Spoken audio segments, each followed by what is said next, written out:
All right, in this case, the court finds as follows. In the murder in first degree against Mr. Christopher S. Walton, the testimony that's been adduced in this courtroom today shows the community tragedy of the sickness and far-reaching effects on the community of these gangs. Just some of the people that we've heard involved today. We start with Mr. Travis McKeon, a lifelong friend of the deceased from the Tyner school days. And he was there and affected by seeing his good lifelong friend shot down like a dog in the street and saw him die right there before his very eyes. We see the effect on Mr. Adair, an innocent man sitting in his house with his wife and 4 kids. And again, these gang members shooting, and by this wild activity and lack of respect for the lives of others in the community, he was grazed by a bullet in his own house, endangering not only him but his wife and 4 children. We see Ms. Ramseur, an 8-month-old pregnant lady minding her own business, who was traumatized, being 8 months pregnant, about to have a child, so affected that she had to go to the hospital for treatment of this, and saw this deceased shot down in front of her and was there with him and heard him take his last breath. Now you think of the nightmares and that lady's having to endure because of the actions of these gangs. Then we see the case of Calvin Yerby. Mr. Calvin Yerby was affected not only by his niece, his apartment being shot up, and seeing the effects of the 4th Street home shot up, windows knocked out, and all the shell casings around, and had to move her out, as long as his grandchildren and his nieces, to move out of this line of fire of these gangs that are shooting up our community. Then we see the deceased, Jordan, walking down the street with his lifelong friend, sitting there, was not attacking anybody, not doing anything to provoke anybody, except walking down the street with his Tyner friend, and was shot down like a dog in the street. And not only was he shot, then these gangbangers came up there to him and put 2 more bullets to him while he's laying there on the thing. You talking about cowardice, you talk about a sickness, and you see that. And then we look at the defendant Walton in this case. Here he is, the testimony, he'd been found in possession of that very car that morning around the 10 o'clock area, and then he would also been seen later in that evening with that same PT Cruiser.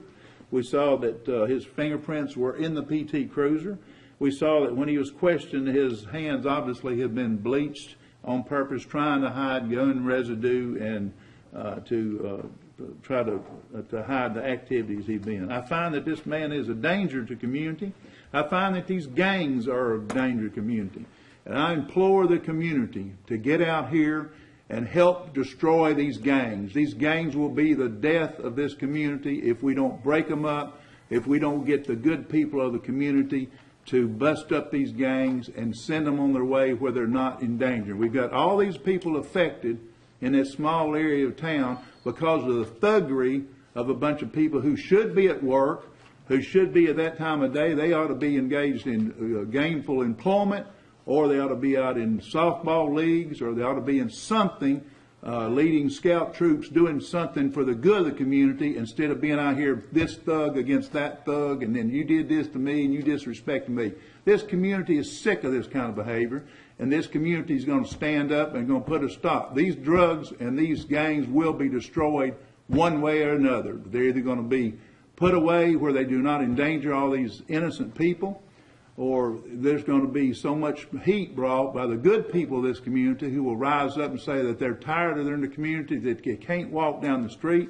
You got these young children all over, and these gangbangers are out here trying to take over the city, and it's got to be stopped. This man will be bound over on a $1 million bond on charge of murder in the first degree. He'll be bound over on aggravated assault, a $100,000 bond.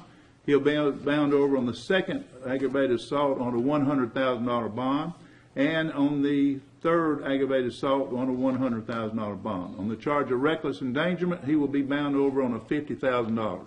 Also, I'm imploring Mr. Christopher Walton, you're to have absolutely no contact with any of the witnesses that have been in before this case. If I find out that you're at any time trying to intimidate any of these witnesses, I will take your phone privileges, and the only person you will be allowed to talk to is your attorney on one-on-one. And I trust Mr. Turner that he will not be taking out threats out of this jail cell. I will put you in solitary confinement where you don't see anybody except your attorney. You understand? Absolutely no contact, direct or indirect. I better not hear any of you gangbanging buddies trying to intimidate any of these witnesses.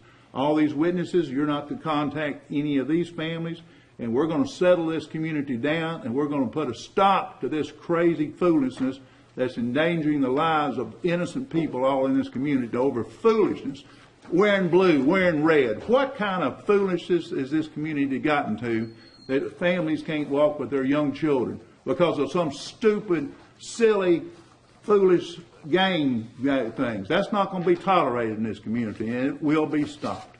All right, remand the defendant into custody. Preserve all evidence for future reference, and this preliminary hearing is hereby ended.